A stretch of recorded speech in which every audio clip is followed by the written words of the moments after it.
Welcome to the American Historical Association's Congressional Briefing on Sanctions and their effectiveness as a diplomatic tool.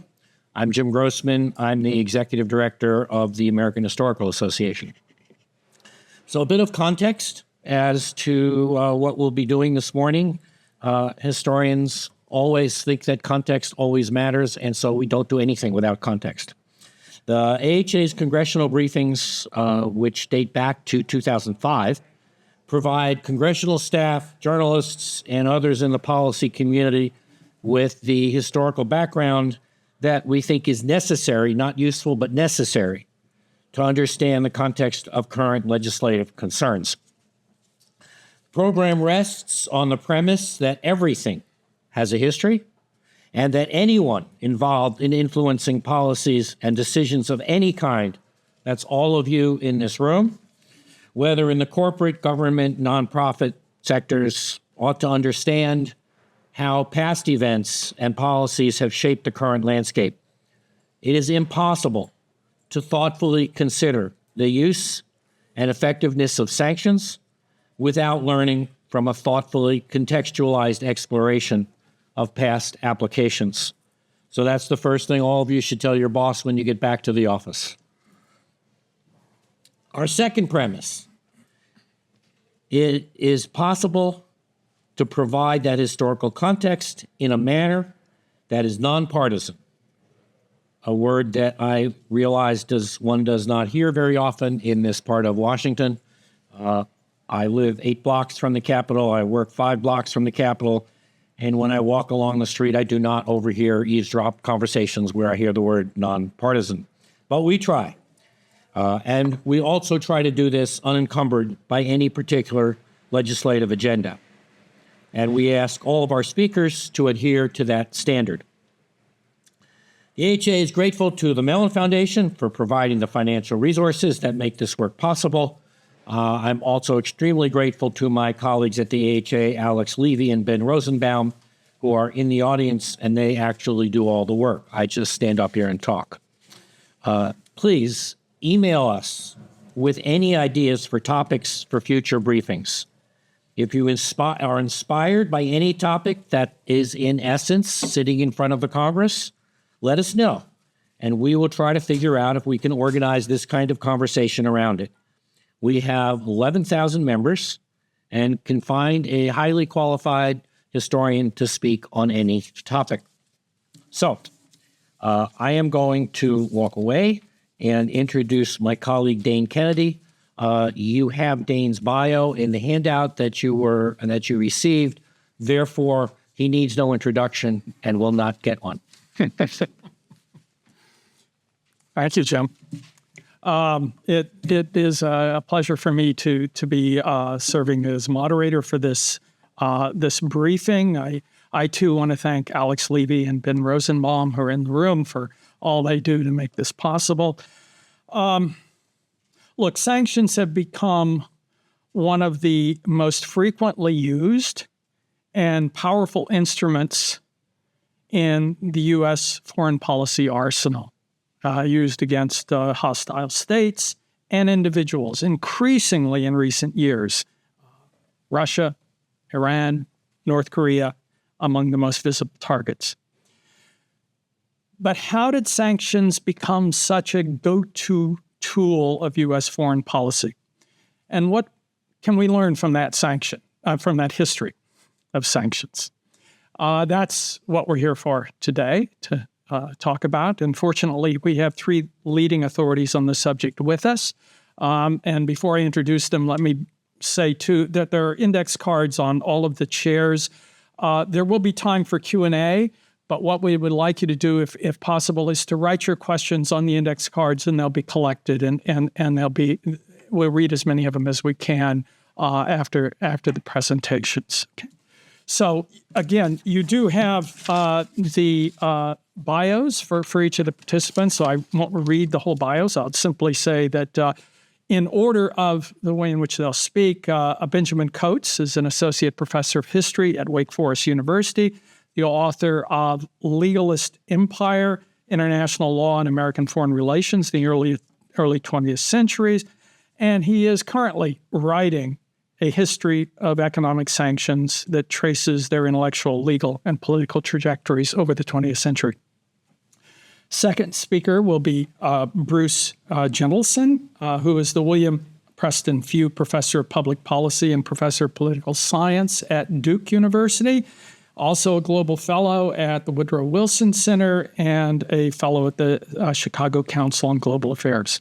He served as an advisor in the State Department and as a foreign policy advisor for several U.S. senators. He was also, about 7 years ago, the Henry Kissinger Chair of Foreign Policy and International Relations at the Library of Congress's Kluge Center. He has just written a book called Economic Sanctions, What Everyone Needs to Know, which he's brought a copy of with him. And then finally, Nancy Mitchell, who's professor of history at North Carolina State University. She's author of the prize-winning Jimmy Carter in Africa, Race in the Cold War, as well as The Danger of Dreams, American and German Imperialism in Latin America, and she's contributed essays to a variety of journals. So I'm going to hand it over to Ben, and we'll go from there. Thank you.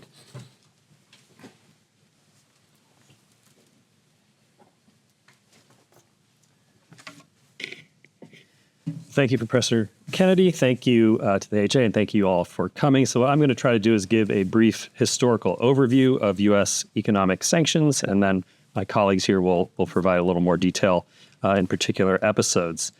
We could start just by asking, what are economic sanctions? I like to think of them as economic policies designed to compel political changes and done during times of peace. And I think it's useful to think of sanctions as combining two separate lineages. One is the boycott, right? The idea of the refusal to purchase something in order to send some kind of political message. You can think of many examples of these in U.S. history, going back to the tea and sugar boycotts of the colonial era, through sort of abolitionist campaigns against slave-grown cotton in the 19th century, and into the civil rights protests and boycotts in Montgomery, for instance, in the 1950s. And then the second lineage is the blockade. So the blockade is the use of naval power to prevent a target from engaging in trade. Blockades are as old as war itself. But some examples you may have heard of would be like the British blockades against continental enemies in the wars of the 18th and 19th centuries, or the Union blockade against the Confederacy during the American Civil War. So sanctions are different from boycotts because they are a form of government rather than private action. And they're different from blockades because they take place outside of a state of war, at least formally. That said, when we talk about sanctions today, that can refer to a variety of policies. Most commonly, we would think about trade sanctions, so import and export embargoes, asset freezes, travel bans, and export controls. Sanctions can be unilateral or they can be multilateral. They can be used to enforce international law or simply to promote national advantage. And the most common question that people ask about sanctions is, do sanctions work? And I think Professor Jentleson will talk a little bit about how political scientists would answer that question. As a historian, I'm actually more interested in the framing of the question itself, right? Because nobody goes up to a military analyst and says, well, do you think war works or not, right? So the fact that we ask whether sanctions work, at least in part, is, I think, expressing a hope that sanctions might effectively work as an alternative or substitute for war. And so looking at the history of sanctions can show us how this desire has tracked the hopes and attitudes of Americans and their leaders in different ways across many decades. All right, so how and why has the practice of U.S. sanctions changed over time? I'm not going to give a comprehensive overview, but I think we can identify some broad patterns of U.S. sanctions that reflect shifts in American global power and shifts in attitudes about how that power should be used around the world. Historians usually date the emergence of modern sanctions to the period after World War I, the early 20th century. And at this point, sanctions were understood primarily in terms of enforcing international law and maintaining global order. So after World War I, the League of Nations was set up to prevent a recurrence of global war. And the charter of the League said that if any state committed an act of aggression, then all the members of the League would automatically impose a total economic boycott against it. So why was this the primary method of enforcing the League's decisions? primarily because during World War I, the Allied blockade of Germany was seen as an especially deadly tool. They called it the economic weapon. It was blamed for the deaths of about 300,000 German civilians due to malnutrition. However, the one time that the League actually enforced sanctions was against Italy in 1935 after Italy invaded Ethiopia, and those sanctions were a failure. And one of the reasons, of course, is that the United States had never joined the League. The U.S. had the world's largest economy at the time. It didn't join the League, and it had not joined in the sanctions. So what was going on in the United States? You often hear the phrase isolationist, that the U.S. was not paying attention to what was going on in the world. That's a myth that historians are always trying to defuse. There were lots of debates within the United States about should it get involved in sanctions or not. And proponents said, well, if the U.S. could find some kind of treaty it could join where it would promise to enforce sanctions along with the European powers, that would be enough to stop anyone from going to war because of that threat. Then there were others who said, no, that's the best way to get the U.S. into another war if we get involved in this kind of treaty. And there was also a third argument, which was that sanctions were not actually an alternative to war, but simply war by other means. One with it especially deadly for civilians due to hunger, the so-called hunger blockade. This debate was never resolved. And then in 1940, the U.S. imposed peacetime sanctions for the first time. So these sanctions took the form of asset freezes. The U.S. froze the assets of pretty much all European countries that were in U.S. banks. And the goal of this was to prevent the Nazis from looting the foreign bank accounts of the countries that they were invading and taking over. In June of 1941, remember this is all before the U.S. enters World War II, it's still at peace. In June of 1941, the U.S. froze Japanese assets with the aim of deterring Japanese expansion by cutting off supplies of oil and other U.S. goods upon which Japanese military machine depended. These sanctions backfired. Rather than dissuading Japanese expansion, they actually encouraged it because Japanese leaders felt, well, if we can't buy these supplies that we need, we'll have to conquer territory that has them. So they looked to Southeast Asia for oil and rubber and that sort of thing. And before they invaded Southeast Asia, they figured they'd better take out the U.S. naval presence in the Pacific as well, hence the attack on Pearl Harbor, which gets the U.S. into World War II. Now, of course, World War II transforms the American role in the world, especially when the Cold War begins shortly after. And U.S. leaders argued that American security required essentially that it police the rest of the world. And sanctions were one part of this anti-communist effort during the Cold War. There were export controls aimed at preventing military hardware and high technology exports to the Soviet Union. There was a full trade embargo against China, which began in 1950 during the Korean War and lasted until the early 1970s. There were also forms of economic sanctions in the Americas, the most famous one against Cuba, which began in 1960 and is still going now in its sixth decade, but also aimed at leftist governments in Chile, Nicaragua, and other places. Overall, during the Cold War, the U.S. used sanctions against more nations and more intensely than any of its allies did. In the 1970s, you could maybe see a new era in sanctions. A new rationale emerges, the idea of using sanctions to promote human rights inside countries. So the United Nations imposes comprehensive sanctions against Rhodesia, which is now Zimbabwe, and also an arms embargo against apartheid South Africa. Professor Mitchell will have more to say about this in a minute. Congress and NGOs like Human Rights Watch and Amnesty International pushed for restrictions on military and economic aid to dictatorships. And so you see a number of these sanctions in the 1970s. But still, by the 80s, many scholars are coming to doubt that sanctions are very effective. And the apparent failure of U.S. sanctions against Iran in 1979 and the Soviet Union in the early 1980s seem to reinforce this judgment. But then the Cold War ends, and the 1990s become known as, at least at the time, as the sanctions decade. Part of this comes from the UN, since the Soviet Union is no longer there to veto anything that the U.S. wants to do and vice versa. The Security Council all of a sudden becomes a very active user of sanctions. So 12 separate countries are sanctioned in the 1990s alone. And the U.S. also increases its use of unilateral sanctions, increasingly using secondary sanctions, or extraterritorial sanctions, so actually trying to punish foreign companies that disobey domestic U.S. sanctions laws.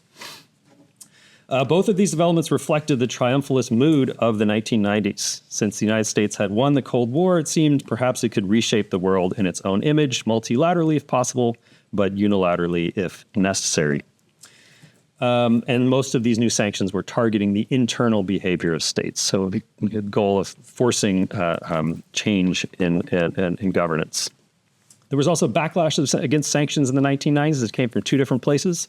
There was a critique of sanctions as for their humanitarian impact, especially the sanctions against Iraq in 1990, which were the most comprehensive, probably the toughest sanctions in history, and were blamed for the deaths of hundreds of thousands of Iraqi civilians. There was also a critique of sanctions from U.S. exporters who said, well, it's not fair that we can't sell, oil equipment to Libya, but the French can. But then after 9/11, U.S. sanctions have only become more frequently used. The U.S. sanctions have targeted governments including Sudan, Venezuela, Afghanistan, Burma, North Korea, Somalia, and many others. They've also targeted individuals for actions including weapons proliferation, drug trafficking, cybercrime, and terrorism. The Treasury Department's list of sanctioned entities, when I checked last week, was 2,366 pages long. And Pete? And essentially, the U.S. government discovered after 9/11 how to use financial sanctions, basically to enlist foreign banks and U.S. banks to become enforcers of domestic U.S. sanctions laws. So imposing sanctions is often as easy as updating a PDF on the Treasury Department's website and issuing a press release, and then relying on financial institutions to make sure that people on those lists do not receive trade or financial backing. So we see today the widespread use of financial sanctions in a way that both leverages American economic power while also sparking some resentment and desires among other countries to find alternatives to the U.S. dollar. And briefly, let me just say a couple things about what role has Congress played in U.S. economic sanctions. To put it briefly, Congress has both made imposing sanctions easier and removing them more difficult. So Article 1 of the Constitution vests control over trade in Congress, but as the U.S. has become a kind of permanent wartime state in certain ways, Congress has delegated many of these powers to the executive. For most of the 20th century, the most important law related to this was the Trading with the Enemy Act, which was actually passed in 1917 during World War I, but which stayed on the books, or at least part of it stayed on the books when the war ended, and was interpreted to allow the president to impose sanctions whenever he declared the existence of a national emergency. This power was actually first used by FDR to stop a run on the banks in 1933 during the Great Depression. He declared an emergency for that. That emergency stayed on the books, and FDR relied on that in 1940-41 for the asset freeze against Europe and Japan. Harry Truman declared another national emergency in 1950 to impose an embargo on China. That one stayed on the books until 1976. John F. Kennedy used it to impose sanctions on Cuba in 1963. Richard Nixon used it to impose tariffs on Japan in 1971, and eventually Congress sort of got wise to the existence of these emergency declarations and decided to try to rein them in. So it replaced the Trading with the Enemy Act in 1977, or it might be 1978, I can't remember. Anyway, the late 1970s, with the International Emergency Economic Powers Act, which is a mouthful, but you can just abbreviate it as the IEEPA. The goal of this law was to limit presidential discretion when it came to sanctioning powers and to increase congressional oversight. However, there was a series of Supreme Court decisions which undermined a lot of these restrictions, and so the result is that by declaring the existence of a national emergency, presidents have successfully claimed the authority to impose sanctions on a wide variety of targets for a wide variety of reasons. So President Biden's latest sanctions against Israeli settlers in the West Bank rely primarily on the IEEPA. And if you read the executive order, it talks about declaring the existence of a national emergency in order to make those sanctions happen. So on the flip side, Congress has also made it more difficult for the president to withdraw or weaken sanctions. Part of this is just a political story. Presidents fear that taking sanctions off or weakening them will make them look weak. My favorite example of this is President Eisenhower, who thought that the China embargo was, as he put it, damned silly, but complained that so many members of Congress want to crucify anyone who argues against it that he decided just to leave it in place. And then secondly, Congress has also passed laws that limit the president's ability to not impose sanctions. And sometimes these go against presidential desires. So we could think of, for instance, when President Obama wanted to roll back the embargo on Cuba, there were a number of aspects of that embargo that were enshrined in law, which he could not touch by himself. Similarly, in 2017, Congress imposed additional sanctions against Russia over the protests of President Trump. So to summarize, why do we have so many sanctions today? It's not necessarily because they work really well, but rather that on the one hand, U.S. leaders feel the need to intervene in conflicts around the world. And secondly, that the laws and the politics surrounding sanctions make it easy for presidents to do so and sometimes even difficult not to. Thanks.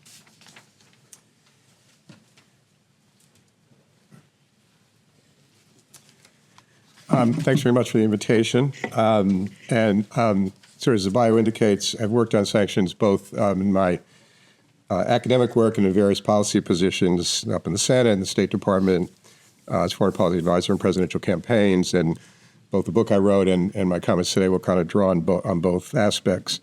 This is a book that came out in fall 2022. It's called Sanctions, What Everyone Needs to Know. And it's a series by Oxford University Press where the subtitle of every book is What Everyone Needs to Know. It sounds really arrogant. So I often say it's not everything everybody needs to know, right? Just to show it's not me being the arrogant academic. I decided to write this book actually in 2020, because I'd written on sanctions at various parts of my career and worked on them back in the early days of the Clinton-Gore administration and Obama administration and the like. And some of my early work was actually on Soviet energy pipelines. There was one in the early 60s called the Friendship Oil Pipeline, one in the early 80s, the West Siberian Natural Gas Pipeline. So when Nord Stream 2 came along, I had my personal pipeline trilogy to work with here, and as Professor Coates said and others, sanctions are used so often that they're referred to as kind of the Swiss Army knife of American foreign policy, right? We kind of use them, as you would a Swiss Army knife for a whole variety of aspects. And by the way, it's not just the United States. China, which is often a target of sanctions, has been using sanctions quite frequently against Australia, against Taiwan, against Japan, against Philippines, against France, Norway, Lithuania, and with not much more success than others have had. And the UN has used sanctions a great deal. We're joined by my good friend and colleague, Tom Bierstecker, who's a real expert on UN sanctions, also at avoiding getting gored by a bull when you're taking a walk together, as we did a couple weeks ago in England, but that's a longer story. So let me talk about two main aspects here. Kind of what are the criteria for sanctions being successful? And then what are some of the factors that lead to sanctions being more successful than at other times? And I'm going to weave in references to a bunch of cases. You can ask about them. I'm just going to mention them in passing. And I'll end with some discussion of the Russia-Ukraine case to kind of land on that. And when I think about sanctions success, and this is an approach I took in the early days of the Biden administration, there was an effort in Treasury to reform sanctions, and some of us were involved with that with colleagues in Treasury and State. And part of my thinking is always we need a net assessment, right? We need to sort of figure out what are the ways in which sanctions achieve American interests and values, and what are they not? And a lot of that you can do on the front end. And it is a process that the military often does, not always accurately, in determining when to use force. And part of the context of that was a study that the GAO did that some of you may have used in your work in 2019, in which they said that while economic impact is obviously important both to the executive branch and Congress, one administration after another, wasn't a critique of any particular administration, doesn't put enough emphasis on, quote, assessment of sanctions and achieving broader U.S. policy goals. So there are a couple of aspects to that. There are many cases in which there have been high economic costs, but little political change. Think Cuba, right? 60 plus years of sanctions with some variation, huge economic costs, but very little political change has been achieved. And so is that really a success that you imposed economic costs? Sanctions most often are a means to the ends of policy change, whether it's a domestic policy or a foreign policy. In some cases, they're used to limit military capabilities. You want to prevent somebody from getting a particular technology or material or equipment, and then your sanctions in some ways are the ends, not just the means. But most of the time, they're the means in the end. Similarly, when we talk about sanctions is deterrence, right? Some of you may have written speeches, and I have, saying, we want to send a message to target X to deter them. We may not change their policy now, but we're going to deter them from future aggression. And that was done in 2014 with Russia-Ukraine, right, with the limited sanctions the U.S. and the EU did. Whenever we think about deterrence, sanctions or military, it's not just message sent, it's message received, right? And so you can't just say, we sent a message. If you really want to assess whether you had a deterrent effect, you have to get a sense of whether the other side saw that as resolve or, that's all you're going to do? Guess you're not serious, right? I would say, for example, that the sanctions imposed recently on the 4 Israeli settlers, if you read the press in the region, both the reactions of the right wing of the Israeli government and the reactions in the Arab world are big deal, right? It wasn't a message of resolve. It's like, that's all you're going to do, single out four people. So to say sanctions deter, again, you can put in a speech, get a news cycle, but if you're really trying to do policy analysis, you have to figure out whether it really had that effect. Similarly with sanctions that are done for symbolic action for democracy and human rights. Given our claims of a value-based foreign policy, standing up for principles has importance. Now, how could we not impose sanctions on Myanmar amidst the brutal February 2021 coup? Or Bashar Assad, shouldn't brutalizers be made to pay a price? Isn't there soft power value in affirming principles? Yet what often happens is these sanctions misfire and backfire. And there have been some really good academic studies of these. Misfiring means it hurts the people, not the regime, the civilian pain of humanitarian suffering. And there have been a number of cases studied in which the sanctions worsen life expectancy, infant mortality, child malnutrition, women's health, poverty, clean water and sanitation, refugees, and internal displaced persons. In Venezuela, for example, plenty of blame goes to Chavez and Maduro, but the sanctions have been shown to have had an additional humanitarian effect. In Haiti, back in the 1990s, the Creole word for embargo was embargo, and the way it was affecting the Haitian people, they also started to refer to it as embargo, which in Creole means under the heels of the rich and powerful. So if you're saying you're standing up for values, again, I get it, speech, but if you're having a net negative effect on the people, ethicists talk about consequences and intentions. It's a real important factor if we're doing policy analysis. Backfiring is a little different, where actually they're counterproductive in that the intended target state, says we'll show you, we'll crack down even more. There's another study in a journal called the Journal of Peace Research of 95 countries from 1981 to 2000. That showed how sanctioned regimes crack down even more on human rights, including torture and political killings. We've got to think about those things, in the policy analysis. You might still, as a member of Congress or a president, still say, I'm going to do it anyway, but you can't not do the policy analysis. And there's another factor. There are there's a whole chapter in my book on this, but another is the politics of it. How do you assess the politics of it? Sometimes you shoot yourself in the foot where you affect American exports and other economic interests. Think Jimmy Carter in the 1980 grain embargo, right? Which was a contributing factor to his, when the Soviet Union invaded Afghanistan, to his defeat in the election. So all of that comes to a net negative. And I've sat in policy meetings where this notion of the Swiss Army knife, well, we got two options here, military force or sanctions, let's go for sanctions. And it's one thing to say sanctions don't succeed. Maybe that's a neutral outcome, but it's another to say they're net negative. And if you get past that, you can actually start to say, what are some of our other policy options we have available, whether you're writing a bill or working the executive branch? And so that's where this net negative assessment is really important. In terms of key factors for sanction success, you really have to think of sanctions as offense and defense. We often say we're so much more powerful economically than the country we're targeting, Russia, Iran, whatever. But they got a defense, right? Think of how many times we've been more powerful militarily than a certain country adversary, and we haven't succeeded. Iraq, Afghanistan, just to name a few. And what can targeted states do? There are 4 basic strategies they tend to use. One is they find alternative trade partners, right? Others, even if there's a cost in quality or price, it still takes away from the economic impact. And sanctions have never, ever caused a country to say uncle, right? Second is they do domestic offsets, sort of like, infant industries, you protect and you create some domestic offsets, and political repression can be seen as a domestic offset. Third is sanctions busting. A lot of dark oil being transferred right now at sea in Russia, Ukraine. And fourth is counter-sanctions. It's what Russia tried to do to Europe on natural gas, right? So if you set up an offense-defense scenarios, war gaming, sanctions gaming, you can really think it through about not just what your strengths are, but what the other side can do. And if you do that, it may help you figure out how to tilt the balance towards your sanctions. Two other points. One is that, as I said before, it's coercive diplomacy as a negotiating strategy. There's no saying uncle being brought to their knees. And two of the factors there are what I call proportionality and reciprocity. Proportionality means sanctions are a limited instrument. They need to pursue a limited objective. Iran is a really good example here.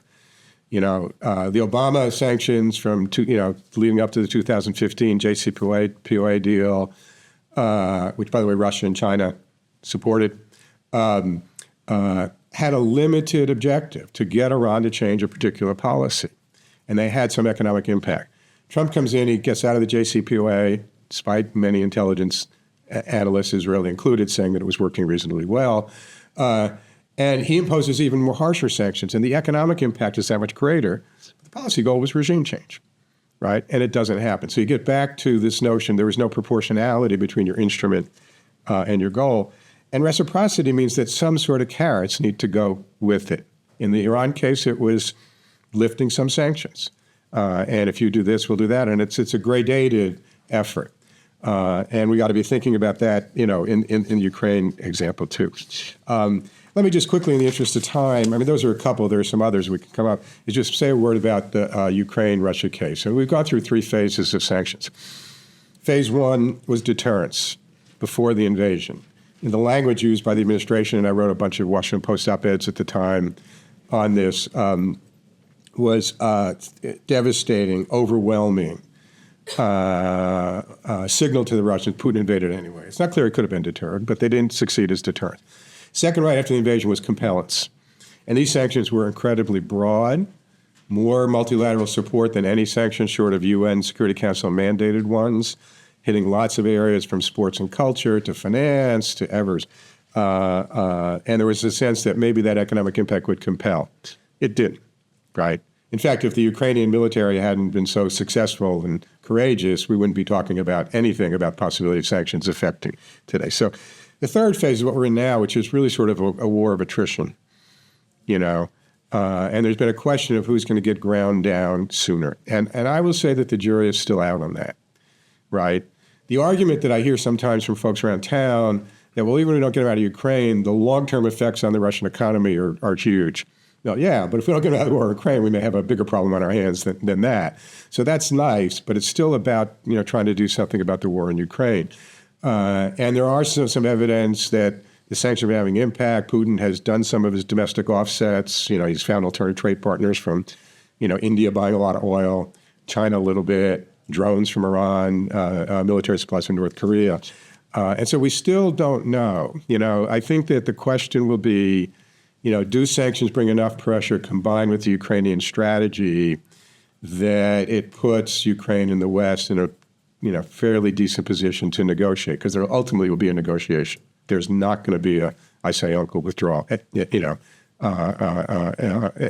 like that. And so that's where we are on the Ukraine sanctions. My own view is I think it makes sense to maintain them. But I think there's a lot of sanctions busting going on. And this conference that Tom and I were at a couple of weeks ago in England was really with the UK's Foreign Office about implementation and enforcement. There's so many challenges for people in OFAC and there in doing that. If you looked at the South Africa sanctions in the early 1980s, you would have said they weren't succeeding. And you look at them when Mandela gets out of jail and comes to power and you say they had an impact. Doesn't mean we need to keep these for 30 years. But I think we're in a war of attrition now. We can't overestimate the impact of sanctions. But I think there's still a factor that can help contribute to, ultimately, hopefully, a negotiated resolution of the conflict. So I'll stop there. That's.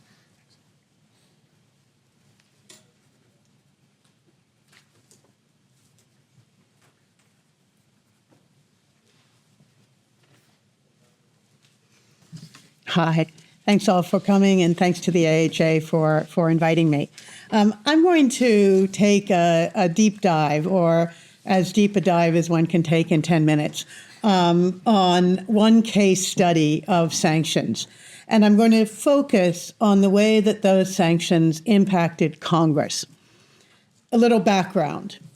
The very first time that the United Nations imposed mandatory sanctions on any country was in 1966 on the illegal white minority regime of Ian Smith in Rhodesia, now Zimbabwe. The sanctions banned 90% of Rhodesian exports, prohibited the sale of oil, arms, cars, and airplanes to the country, and banned all economic aid.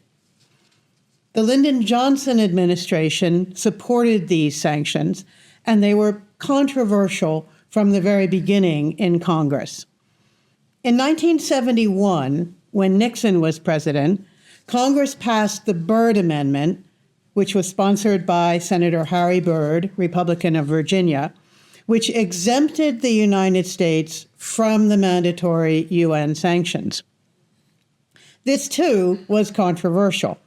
And in 1976, when Jimmy Carter was campaigning for the presidency, he promised that he would get the Byrd Amendment lifted and return the United States to compliance with the UN sanctions. And indeed, 2 months after Carter was elected, Congress lifted the Byrd Amendment. Game over? Not at all. President Carter told me, quote, "I spent more time on Rhodesia than I did on the Middle East," which is surprising, because we've all heard about Camp David, and we haven't all heard about Rhodesia. So why was that? When he told me that, I was surprised. And then I went into the archives and saw there's an enormous amount in the presidential archives about this debate with Congress about sanctions on Rhodesia. It was because of sanctions. While the State Department carried much of the burden of negotiations in the Middle East, the sanctions on Rhodesia became a really classic executive branch, legislative branch tug of war. The Carter administration wanted to keep sanctions on Rhodesia until the white minority government ended its illegal and racist rule and free and fair elections were held that would bring the country to legal independence. A prolonged and vigorous struggle with Congress ensued, not because of the pain the sanctions were inflicting on the Rhodesian population. As Professor Jentleson has said, there were offsets and there was sanction busting. South Africa openly violated the sanctions. British companies covertly violated them, and the Rhodesian government worked ways around them. Economically, the sanctions were not effective. And it wasn't because of the morality or the immorality of sanctions.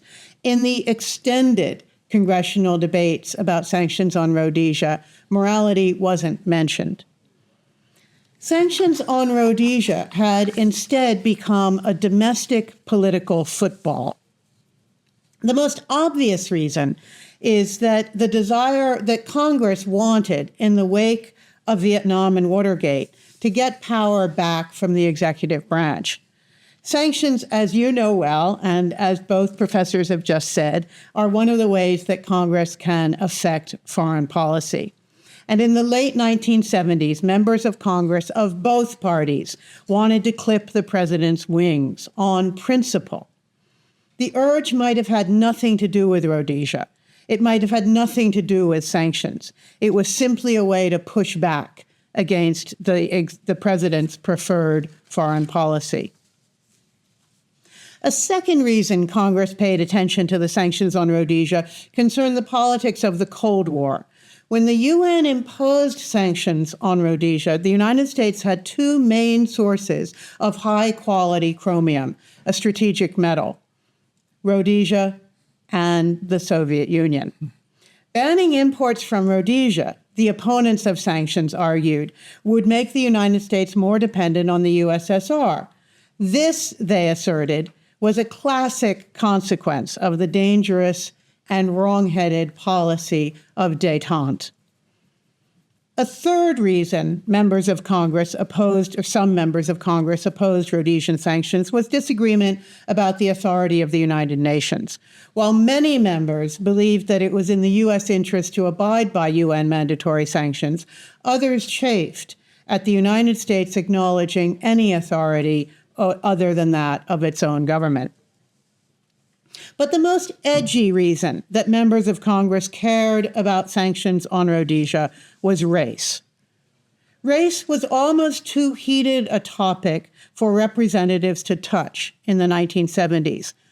Much of the heat centered on debates about the policy of busing children to integrate schools. There were also fiery arguments about affirmative action. People tend to focus on the civil rights movement in the late 50s and 1960s, but it was in the 1970s that the country struggled to adjust to the changes wrought in the earlier decades. And it was easier for members of Congress to signal their position on racial politics through their stance on Rhodesia than on the domestic politics of race. This came to a head in 1978 when Ian Smith, the white ruler of Rhodesia, sought to accommodate his critics by creating a, quote, internal settlement, whereby he and 3 Black Rhodesian leaders would collectively rule the country until a new constitution could be developed and elections could be held. And a year later, in 1979, the elections were held, and one of the 3 Black leaders, Bishop Abel Muzorewa, was named prime minister. Well, the opponents of sanctions argued, look, surely this means that we should lift the sanctions. No, the Carter administration countered. The new Constitution reserved preponderant power for whites, and the elections had banned the guerrillas fighting against the government from voting. The elections, Carter declared, had not been free and fair, and the battle was joined. The Rhodesian sanctions debates became a proxy for a debate about civil rights. Let's look at one senator to understand this, Jesse Helms. Helms began his career in North Carolina television, where his weekly commentaries were folksy, deeply conservative, and often overtly racist. His election to the Senate in 1973 signaled the dramatic impact of the Voting Rights Act on party affiliation in the South. Helms was the first Republican elected in North Carolina since 1903. The reliably Democratic stronghold was crumbling. Up for re-election in 1979, Helms wanted to moderate his image, but only ever so slightly. He had no interest in changing his views on civil rights at home, but the Rhodesian sanctions debates offered him a useful opportunity to signal a degree of open-mindedness. He led the fight to support Ian Smith's internal settlement and lift sanctions. Playing the Rhodesian card could signal that Helms was not exactly the opponent of civil rights that he had once been. He supported including Blacks in the government in Rhodesia as long as they were good Blacks and as long as white rights were protected. Helms played his card well. He invited Bishop Muzorewa, the new prime minister, to North Carolina, where he escorted him to the home of Muzorewa's former teacher, an 83-year-old woman missionary in the mountains of North Carolina. In the floor of the Senate, Helms declared, "I do not think I will ever forget the scene of the bishop embracing and being embraced by this gracious lady who not only taught him to speak English, but converted him to Christianity." Rhodesia could help Helms get votes back home. The Carter administration fought long and hard to retain the sanctions. And Carter won the battle. The sanctions were not lifted when Smith concocted the internal settlement. The United States maintained sanctions until truly free and fair elections that did not exclude the guerrillas were held. And in 1980, Rhodesian independence was achieved. The sanctions, therefore, while not effective economically, were potent symbolically. They were the leverage the Carter administration employed to force Smith to agree to free elections. In the process, however, a bipartisan, hardline coalition had formed in opposition to these sanctions. This coalition would become the nucleus of the congressional neoconservatives, who would go on to scuttle the SALT II treaty and support Ronald Reagan for president. This case study shows how congressional debates about sanctions sometimes have very little to do with their effectiveness or their morality. They may have very little even to do with the target country. Instead, sanctions can take on a life of their own and become deeply embroiled in domestic politics. They can have unexpected consequences. Wonderful. So I want to thank all three of the presenters. I'm going to let this session run till 10 after. If any of you have to leave earlier, obviously you're welcome to do so. But we do have time, about 20 minutes for questions. As I said at the beginning, there are index cards. Please write a question on the index card, and members of the staff will collect them and bring them to the front. And we look forward to hearing your questions. Obviously, I'll start things off until those arrive. And I think there's a number of different interesting issues we can discuss here. One of the things that has intrigued me comes from a new book by Henry Farrell and Abraham Newman called Underground Empire, in which they argue that U.S. control over the checkpoints of global communications networks has dramatically enlarged the ability of the United States to impose sanctions on other states and individuals for the past decade or so, as Ben said, effectively since 9/11. My question is sort of twofold for the members of the panel. First of all, do you agree that there's been a kind of dramatic shift in the past decade or so in this regard? Secondly, can you think of any other technological changes of the same sort that might have altered the dynamics of sanctions as they've been employed by the United States or any other power in that time? Is that a set of questions that any of you would like to take up? Bruce? Happy to. This on? Yeah, it's on. It's a really interesting book that Henry Farrell, who's at Hopkins, and Abe Newman at Georgetown developed. It was actually a previous one that we did. A bunch of us tested their ideas, and Brookings put out a book a couple years ago that I did a chapter and others on. So what they're trying to get at there is what they call weaponization of interdependence. So it's not just sanctions in terms of the flow of goods or technologies.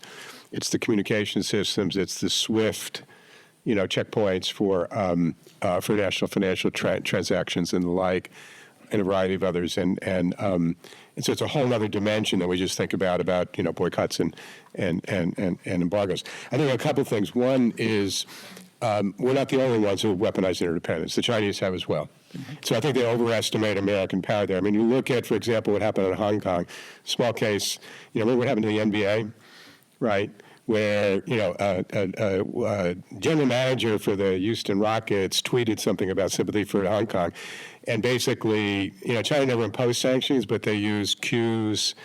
And there was a huge boycott of the NBA, which was a lot of money for the NBA, right? And the commissioner got in trouble with some people in Congress because it sounded like he was holding up American values and others, but they eventually worked it out. But that was a weaponization of interdependence in the other direction. Secondly, is there are counter strategies to this, and they do talk about this in the last chapter. So there are efforts. More and more trade is going to barter to get away from the American sanctions. And when we do secondary sanctions on other countries, it really gets their ire up. Secondary sanctions are against allies who won't necessarily cooperate with what we're doing. That happened a lot on Iran.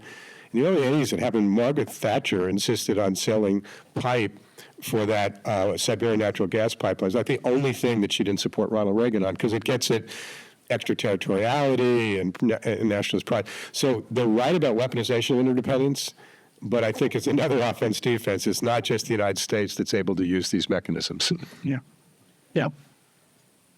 Yeah, and I just make 2 points. So one is historically that book is great, and it's based on a shorter article that maybe 2018 weaponized interdependence, and it reminds me of a similar kind of argument that actually happened like 100 years earlier. So right before World War I broke out, there were these sort of free trading liberals who were arguing about when you ask about technological changes, right, that there's the late 19th century, early 20th century was this huge period of globalization. And then, it was the steamship and the telegraph and the railroad that was like knitting the world together. In some ways, a radical change almost online with what the internet has done in more recent years. And there were people saying, well, now that nations are so closely tied by trade, they won't, war will no longer be profitable. There's a famous book by a guy named Norman Angell who says, he allowed the book to be read to say war is now impossible, and this came out in 1912. So clearly he was wrong with his predictions, but he was sort of right about the degree of economic interdependence. So the British Admiralty actually, in the years before World War I, came up with a plan. Well, if we wind up at war with Germany, we're going to use the same kind of thing, because back then almost all world trade went through London, and so they had this plan that if the war breaks out, we will throttle the German economy by essentially freezing all international trade. And ultimately, the reason they didn't do it, they had a blockade, but they didn't use these financial sanctions because they were worried about the reaction of the United States, which was the leading neutral power. And so I think that gets to my second point, which is that although the U.S. today has potentially a ton of power through these financial sanctions, because so much of world trade and investment is conducted in dollars, and even if, a French company is selling to a company in South Africa, that still is routed eventually through U.S. jurisdiction. So theoretically, the U.S. can impose these sanctions no matter what its allies say, but in practice, it still has to keep their views in mind. And you can see that throughout the Cold War. I mentioned briefly the U.S. sanctions are much more intense than those of its allies, and there's constant negotiations and back and forth between Washington and London and Paris and Bonn about, the U.S. trying to say, hey, we want you to impose the same level of sanctions against China, and Britain saying, well, Hong Kong has important markets in China. And so all of this kind of back and forth is something that, is not, it's always part of imposing sanctions, no matter what potential power they might have. Okay. Anybody else? I've got a number of questions here. Just in regard to Bruce's point, last Sunday, the Washington Post quoted a Russian billionaire who said, in a few years, sanctions will no longer be a brake on global trade and investment, arguing that the Soviet Union and China and other countries were constructing alternative payment systems and debt markets and so on. So speaking to the way in which there's action and reaction. Yeah, just a quick comment. I think there is some of that, but sometimes it's like the economists who predicted 9 of the last 5 recessions. It gets overstated, right? So yeah, right. Here's an interesting one. Can you imagine a scenario where the United States becomes the target of sanctions from our allies in order to change our foreign policy? Anyone know?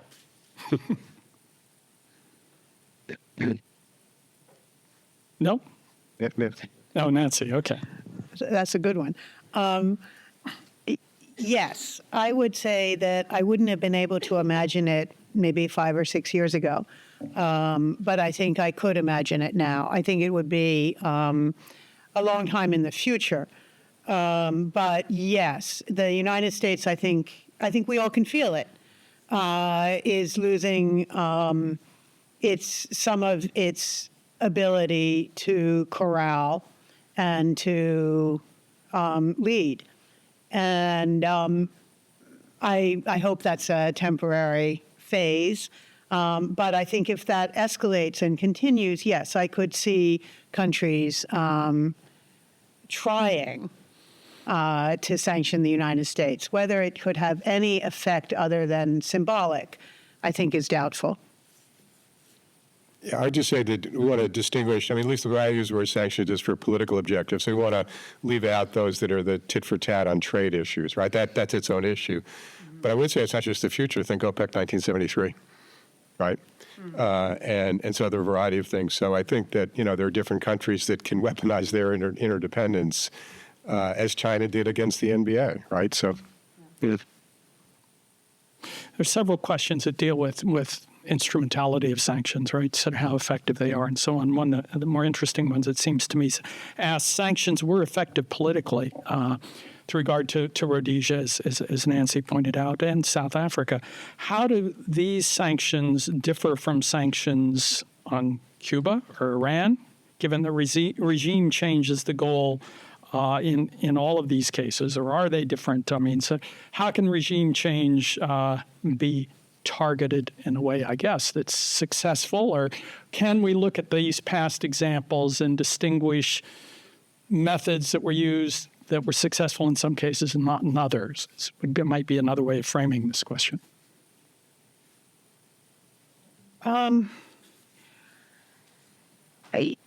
It's a tough question. I think that certainly the Rhodesian and South African sanctions were different from the Cuban sanctions in the most simple way, which is that the Cuban population, by and large, supported Castro, and the majority population in Rhodesia and South Africa did not support the government. So that's a clear example. The other has to do with international pressures, although the international pressure on Cuba was very intense. So that might not be really the key thing. I think really the key thing there has to do with the fact that Rhodesia and South Africa, in their apartheid regimes, were more doomed than the Castro regimes have been. Yeah, but I'm thinking. So another important point would be that Cuba had the Soviet Union to basically take over all of the trade that was lost from the United States until 1990. And then there's this period after the Soviet Union collapses when there isn't regime change in Cuba, but there's really, really severe economic problems. I read recently that something like average calories consumed by Cubans dropped by a third in the early 1990s. The government did manage to hold on, which I think is a testament to how difficult it is to get regime change through sanctions.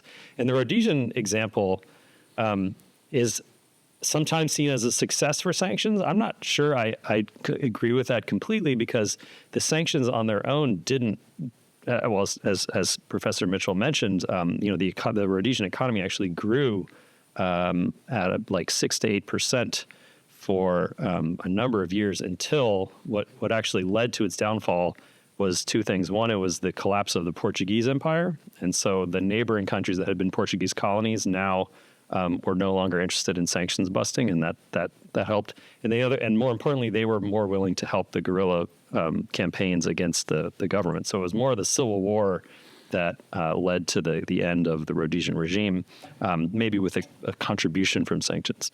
And then by the time South Africa is being targeted in the late 80s and 90s, it doesn't really have any international support at all. So Rhodesia was able to rely on South Africa. South Africa is not able to really rely on Zimbabwe.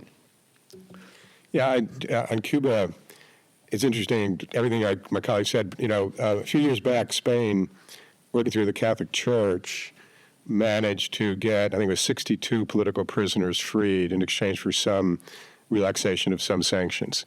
So if you care about the political objectives, better to go for something like that than, the whole notion of regime change. And after 60 years, and there isn't majority support, even those that are opposed to the regime aren't necessarily waiting for the United States to come to their rescue. Same in Iran, to that effect. In South Africa, so many things came together, including Mandela's leadership. So there wasn't really regime change that led to a negotiated resolution, right?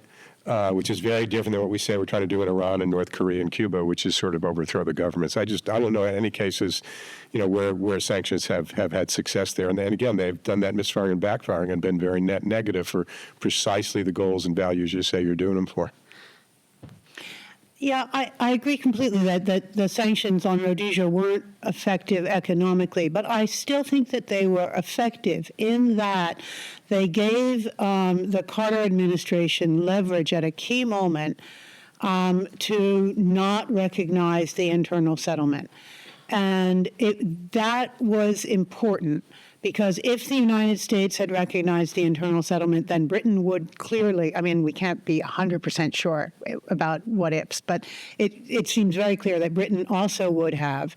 And that would then have brought international recognition to the internal settlement. I question that it would have ended the Civil War, the guerrilla war, but the sanctions definitely had an impact at that critical moment. And so sanctions, they're so interesting because they are economic and people focus on the economic impact, but they really become also, in a country as powerful as the United States, to become important symbols that can be used politically. And I think in Rhodesia they were used as symbols more than as an economic weapon. Yeah, here's a question. It kind of follows up on Nancy's point, but I think we can sort of broaden it. And that asks, how do we assess the independent contribution of sanctions to the achievement of political goals? Obviously, domestic political goals are one of the issues that you raised, but also there are international political or policy goals. And I'm wondering if any of you would want to speak about how sanctions have interacted with, played with, larger objectives or not objectives, but other policy measures that could achieve whatever those who are imposing the sanctions want to achieve. Is that a question that makes sense? Yeah, I think the important point there is sanctions are always part of a strategy, not the whole strategy.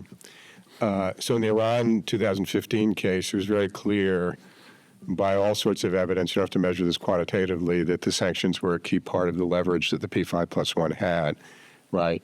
And it's not, we'll never know what the next steps would have been if 2016 came out differently. And in other cases too, I mean, there were a number of 1990s Latin America cases where the U.S. worked through the OAS in ways to, prevent autogolpes, that are being planned in Guatemala and elsewhere, by getting a strong multilateral coalition, not only for the elimination of alternative trade partners, but for the credibility that comes when you're acting with others, right? And then some, of course, stories go back to archives and see. So, I think in the Ukraine case, we see some the economic impact, again, not to be overstated because of the counter strategies. And we know that's taking a toll. We see how the Russians are trying to get around it with alternative trade partners or MacGyvering, semiconductors from washing machines and putting them in military equipment and the like. And so if there is to be a negotiated resolution to the Ukraine crisis, which may or may not happen, and it's someone that's reasonably favorable to the West and to Ukraine, sanctions will definitely have been a part of that. But you just, and you have to measure it honestly. You can't just see that's my sort of notion of net assessment. You also got to look at the consequences on the other side. Yes. We have time for one more question, and put it bluntly, can any or all of you speak about instances in which the use of sanctions have been completely and demonstrably unsuccessful, and what might have been the factors in those lacks?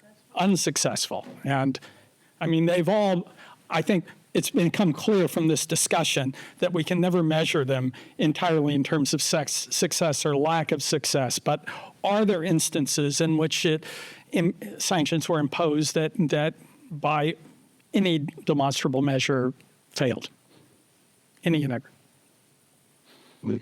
Well, it's already been mentioned, but Cuba is the big one. Yeah. And I think Cuba is an example there of misfiring, of really backfiring. The sanctions, when they were first imposed on the Castro regime, I think clearly helped to rally support of the Soviet Union and of the Cuban people around the government. So I think they were really counterproductive. And interestingly, sort of a sad case when the Sandinistas came to power in Nicaragua, Carter tried to learn from the failures of the embargo on Cuba and accepted the Sandinistas and brought the Ortega brothers to Washington. And there's this famous picture of them shaking hands, and that didn't work out well for Carter. But it's hard. It's hard politically. But clearly, it seems to me the sanctions on Cuba have been an utter failure. Just on the Nicaragua case, I think it's a case that Carter briefly imposed an arms embargo on the outgoing dictator, right, on Somoza in 1979. Yeah. The example that came to mind was the one I mentioned briefly, which is the embargo against Japan in 1940, right, which had the complete opposite effect it was supposed to have. And then maybe the embargo on China from 1950 to 1971, I wouldn't say it had no positive effects from the standpoint of U.S. foreign policy, but it was generally, in the sense of preventing, it had no effect on the Chinese government, and weakening the Chinese government, and close to zero impact on Chinese industrialization. The one thing it may have had an effect was actually by forcing China to rely more on the Soviet Union. There's an argument that it strained relations between China and the Soviets and led to those countries splitting in the 1960s. So that was maybe one good thing from the perspective of U.S. foreign policy, but otherwise that was generally a failure. Yeah, I just say quickly, a long list. I mean, League of Nations sanctions in the 1930s were counterproductive in lots of ways. The U.S. sanctions against China, a number of human rights issues, Tiananmen Square. There's no evidence that the sanctions on the Uyghurs are having any significant impact. China's sanctions against Australia, after a variety of issues with Australia, I think there are $4 billion of Australian trade that was affected. 3.2 was sent to alternative partners by Australia. It didn't change Australian policy. The Venezuela sanctions, I think, got in the way of the Lima process, in Venezuela. So I think it's a pretty long list, unless one says, well, anytime you have 1 ounce of economic impact, that's a degree of success. But again, it doesn't measure up to, to any sort of sense of what, full analysis of impact. All right, thank you. Please join me in thanking our panelists for this fascinating presentation, and I'll hand this over to Jen now. I'm going to do something I'm not supposed to do, which is, since I'm not a historian of sanctions, but I can't resist an answer to that last question, which is it depends upon the purpose of the sanctions. It is entirely possible that often the purpose of sanctions has absolutely nothing to do with getting the other country to do what you want them to do, that it's domestic politics, in which case there are many cases that sanctions are effective as, in essence, domestic political rhetoric. So a lot depends on the purpose. And I hope that you've gotten a sense of what an understanding of historical context brings to thinking about policy. I've been struck in this conversation by the movement back and forth from larger context to the details on the ground, the kind of little details that sometimes are necessary to understand a historical narrative. And that's what we do in terms of thinking about context, but also thinking about evidence and details. I'm sure the panelists would be happy to speak with any of you individually after we close the session. And I want to encourage all of you to go to the table outside the doors and pick up the handout from today if you haven't already done that. We've also got all kinds of other stuff there. And we hope to see you at the next 2, either you or your colleagues, depending upon how much your offices specialize, at the next 2 scheduled AHA congressional briefings, Wednesday, April 17th, on the history of transportation safety in the United States and relevant regulation.